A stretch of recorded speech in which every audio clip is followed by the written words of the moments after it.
Ethical Perspectives on the News is produced by the Interreligious Council of Lynn County, which is solely responsible for its content. The views and opinions expressed on this program do not necessarily reflect those of the staff and management of KCRG TV9. Good day and welcome to Ethical Perspectives on the News. I'm Heather Hayes, pastor at First Presbyterian Church in Cedar Rapids, and I will be your moderator for today's discussion. During his presidential campaign, Donald Trump repeatedly asserted that the United States was getting a bad trade deal and that he would put America first in renegotiating trade agreements. At the beginning of March of this year, he announced his intention to impose a 25% tariff on steel and a 10% tariff on aluminum, tariffs that went into effect on March 23rd. There have been a variety of responses to that action, both domestically and internationally. To talk about this ongoing tariff saga and the rumors swirling around a trade war and its effects, I have with me today on the panel Jeff Hartford, staff representative of United Steelworkers. Welcome, Jeff. Thank you.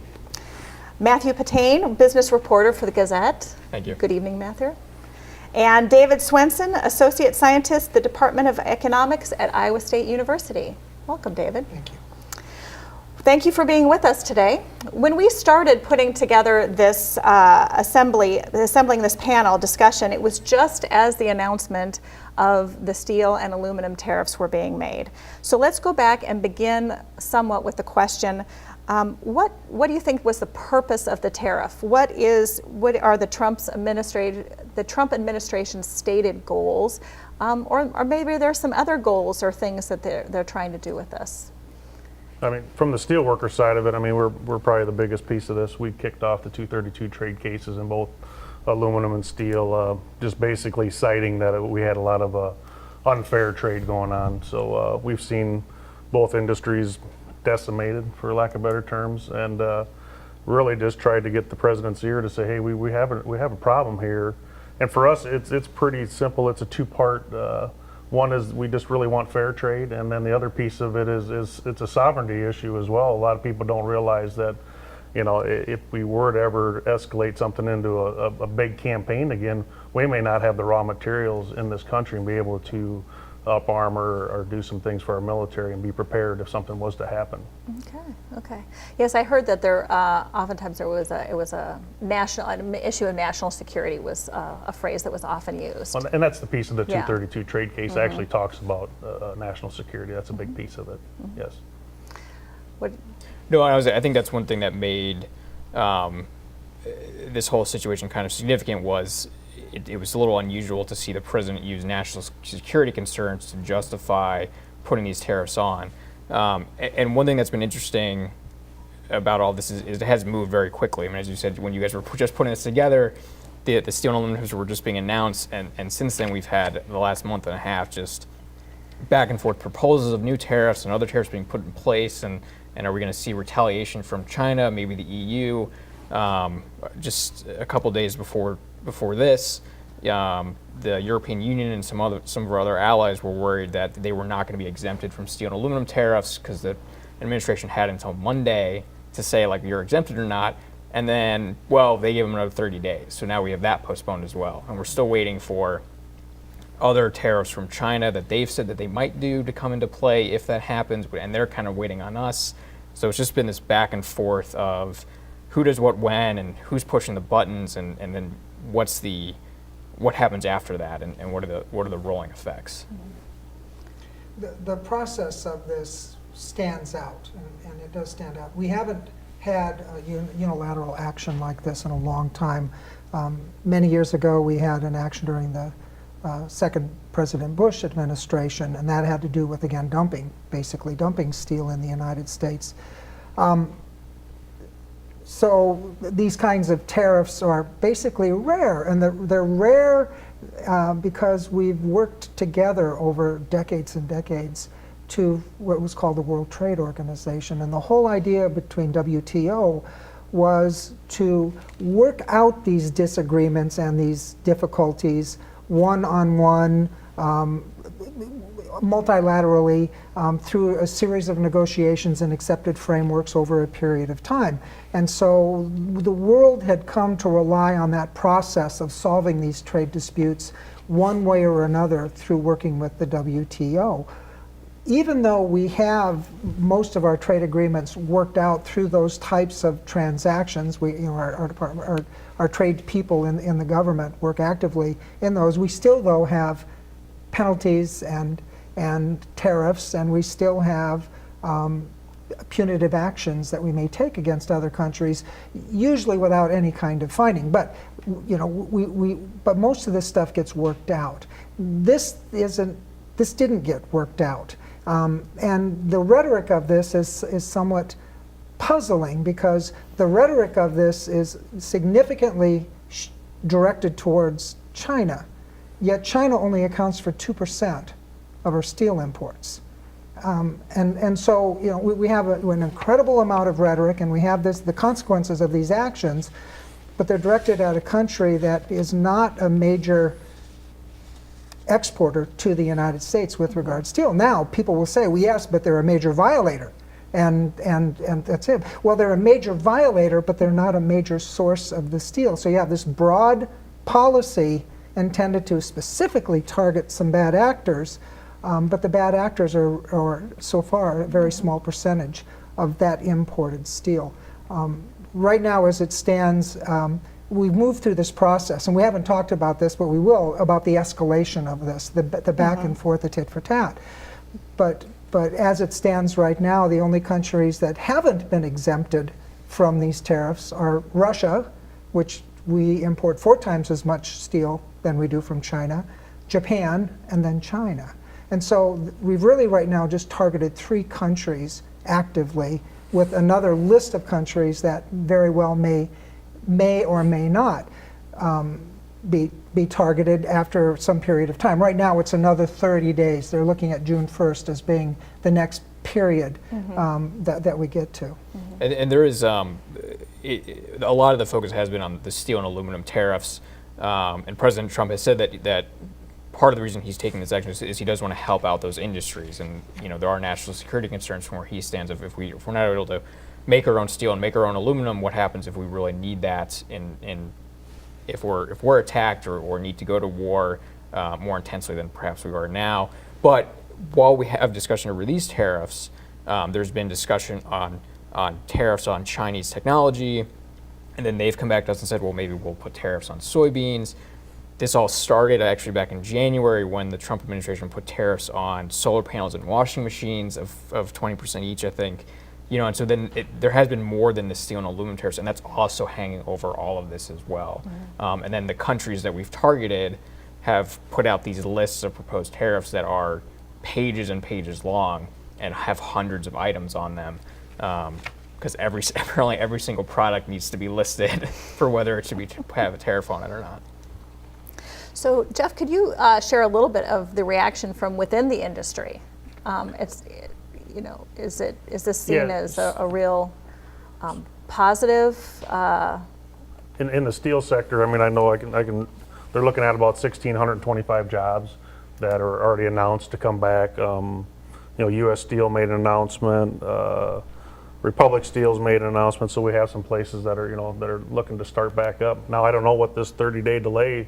I don't know how much of that's actually started and in process. I mean, I'm this just come out today that they're actually waiting for another 30 days, so not certain there. On the aluminum side of it, it's really tough too, because our smelters, we're down to 5 smelters, I believe, is where we're at, and 2 of them are running at some sort of capacity, and it just takes a lot of time and energy to get a smelter back up and running to produce the raw alumina. So again, even though these things may go into place, it's still going to take a while to get some things up and going again.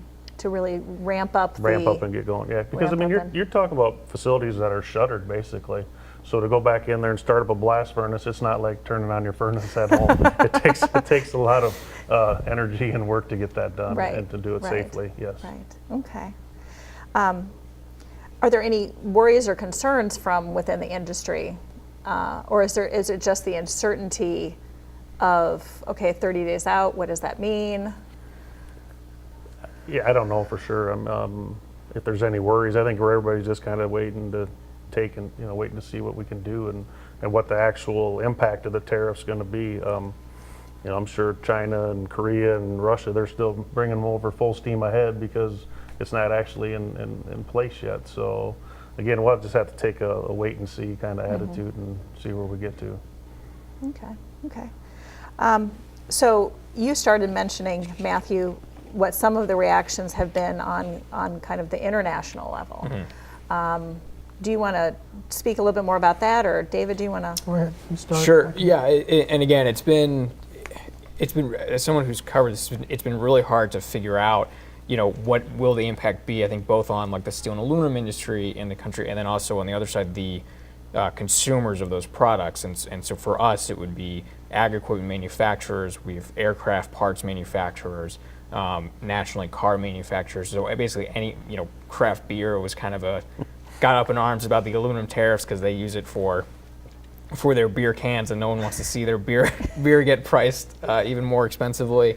I hadn't thought about that Yeah, one. I had gone to cars, but right. not to yeah, and so see craft there's beer. just a lot of this kind of, I think, angst right now because we don't know how far these things go, and we don't know what the full effect is going to be.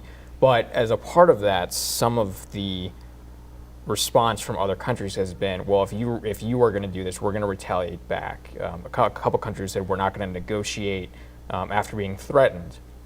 And so while President Trump has kind of come in and said, look, we're doing these things because we need better deals, we need fairer deals, we need to help some of these industries like the steel and aluminum makers, and so we can put these tariffs on and either get people to the table, or if they're not going to come to the table, fine, we're not going to treat you fairly because you're not treating us fairly. A lot of those other countries have said, well, fine, then we're going to do the same thing back to you, to put things very simply.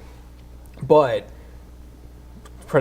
some President Trump's supporters have pointed to South Korea, which did come to the table and did kind of negotiate a new deal. I think there was a new trade agreement called Chorus, if I'm not mistaken, that was announced after these tariffs were put in place, and South Korea made some concessions on allowing U.S.-made cars into their country. So the Trump administration's point of that is like, well, look, this stuff can work.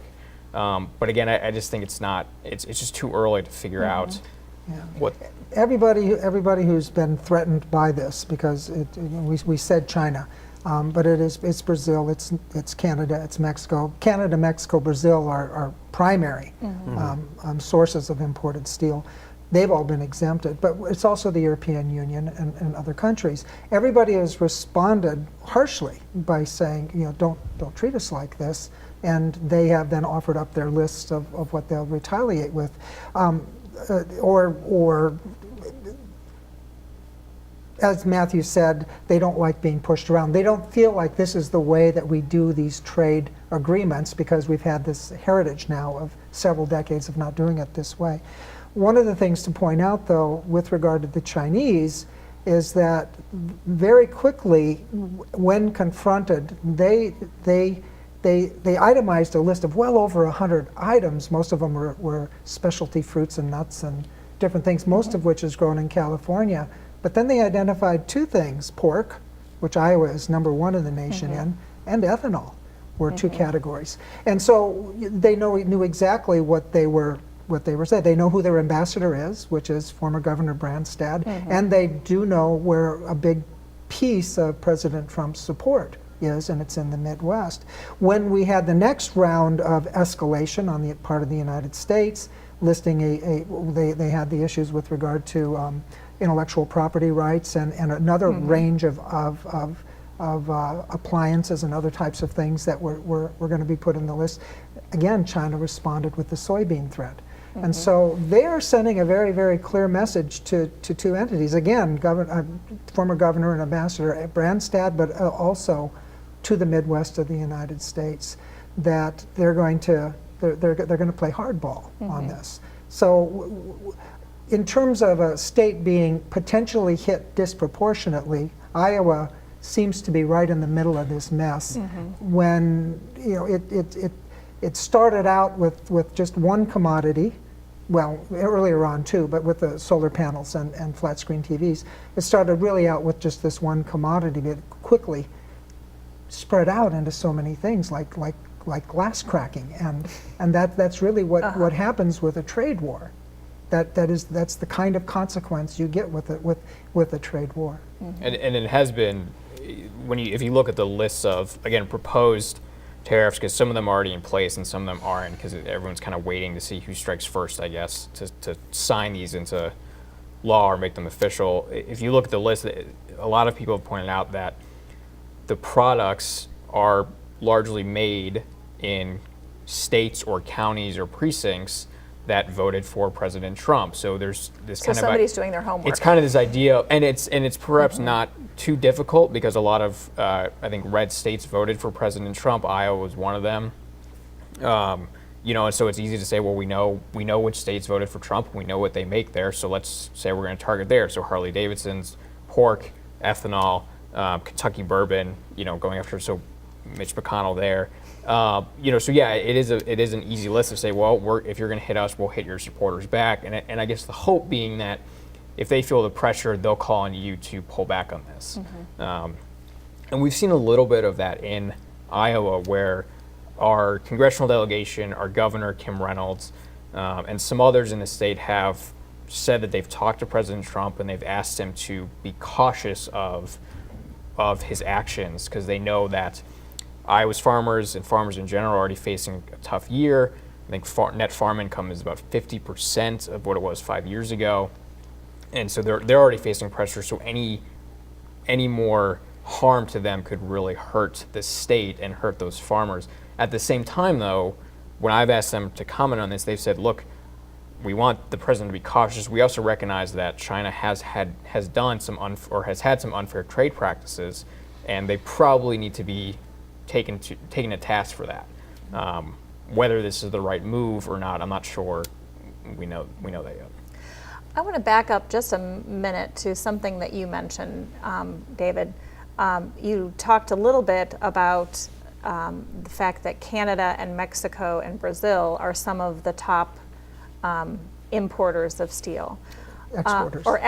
Exporters of steel. States, yeah. We import from them, Yes, I guess. And so I wonder, as the tariff is announced and then these exceptions are made, does that give very much net benefit to the steel workers? And Jeff said this, it remains to be seen because we're still at the beginning of this. So we've got two ways to think about this.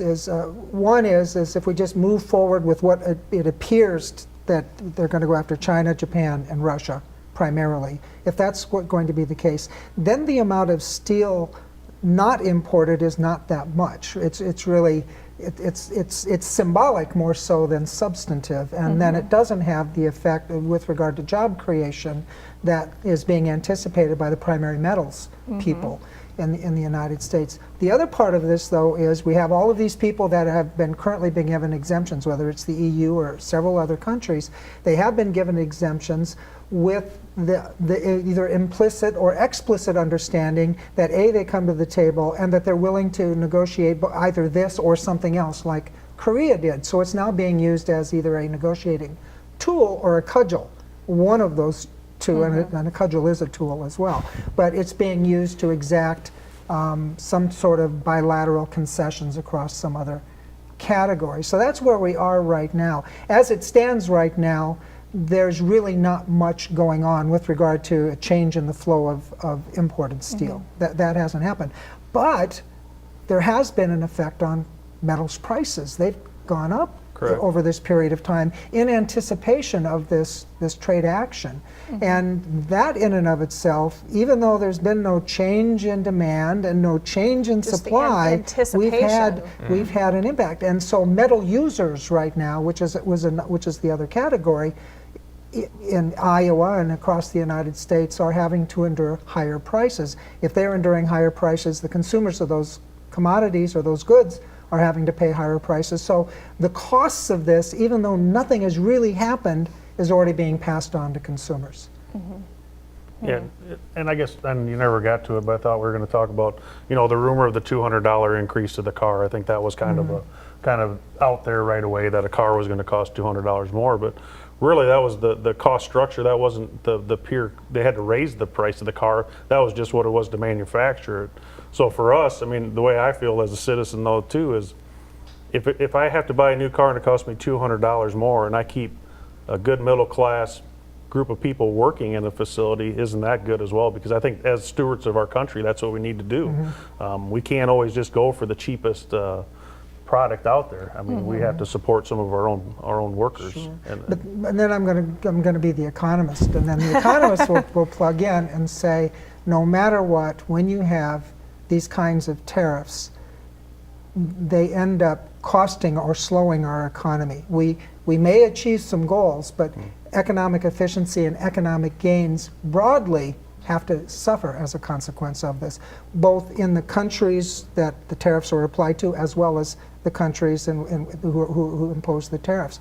To put it another way, consumers pay for this right now, and the overall economy has to pay for it as well, because if we do, and they're not substantial yet, but if they do become substantial, then it does slow the rate of growth of not just the national economy, but the global economy as well. So the more we go down this path, we have to acknowledge that there are winners, and those winners it may be justified that there are winners, but there are also going to be losers. And the mathematics of this says that there are more losers than winners.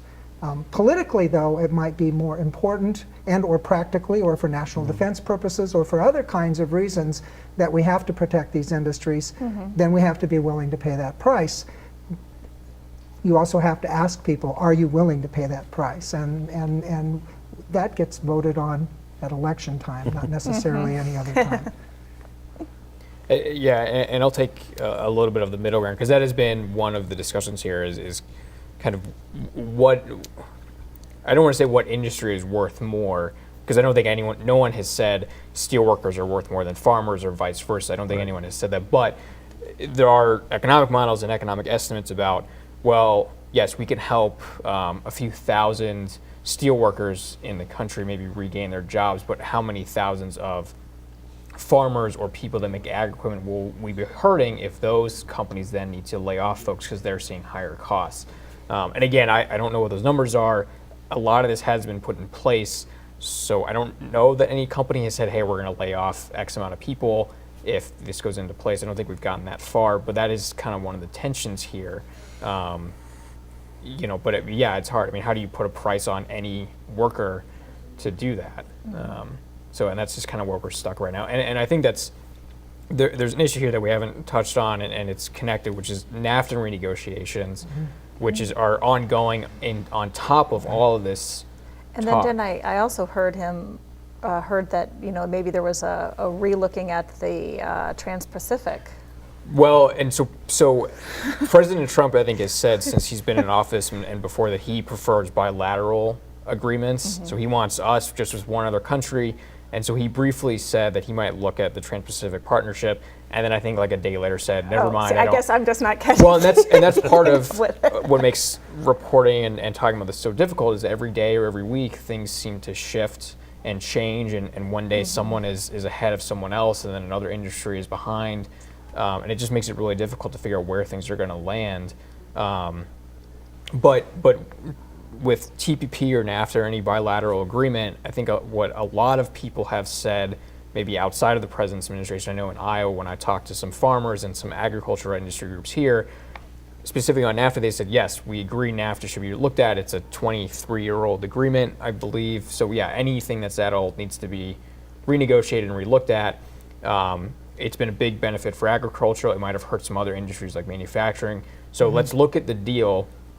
But the outcome that what these people have said is the outcome shouldn't be to hurt agriculture because manufacturing should be hurt. It should be to make sure that all of those industries are risen up by this. And again, that's something that we'll have to evaluate once the deal gets negotiated. If it gets negotiated, the president has also said he might just pull out of NAFTA, but we're not exactly sure where that's going to land either. It sounds like could be a lot of anxiety in a lot of different industries and fields. It just, again, uncertainty and breeding sort of an anxiety. Very few businesses like uncertainty, yes, for the most part. Yeah. Nor do the stock markets as well. It's hard to make investments when you have that much uncertainty out there. And I'll just reiterate from the beginning, I think what we're all just trying to strike here is some fair trade, fair balance, not to hurt anybody, and for our sectors and stuff, just have good middle class income families and jobs. Right, and maybe the definition of, I think, free and fair trade gets thrown at a lot, and I'm not an economist, and I don't know the entire history of every trade agreement, but I mean, that's a concern as well. I think NAFTA, for maybe the agriculture side, they would see it as it's a great deal. It is free trade, it's fair trade with Canada and Mexico, which they're two of Iowa's. They are the top two the top two countries that we export products to. So we don't necessarily want to see anything change there.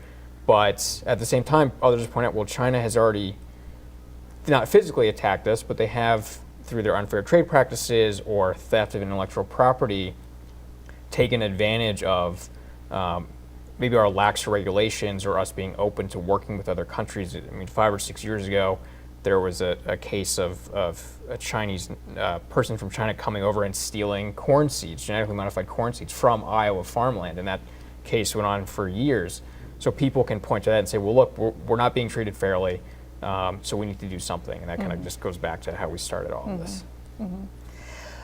So other than, and we're kind of coming to the end, other suggestions from the economist over there? There's tariffs is one way to maybe crack. Are there other economic pathways that could be considered to I guess, rise all ships and be protective of our own industries? Yes, the degree to which countries can move away from these bilateral or multilateral antagonisms is the degree to which we normalize trade. You work these out country by country by country, slowly, so that you don't have these mutual antagonisms. You have tariffs in place, and there were a range of tariffs that are already existing, and they've been negotiated to protect the interests of certain countries, whether it's Venezuela or Argentina or Brazil or Germany. We already have these kinds of agreements. There's bits and pieces and parts of them that are already ongoing. What's happening here is over and above that, and it's targeted, and much of it is rhetorical. So my recommendation is dial down the rhetoric, figure out exactly what you want to achieve. You realize already that this thing can snowball very, very quickly. So let's see if we can't pull this thing back and figure out exactly what you wanted to achieve and achieve that without messing many more things up. Okay.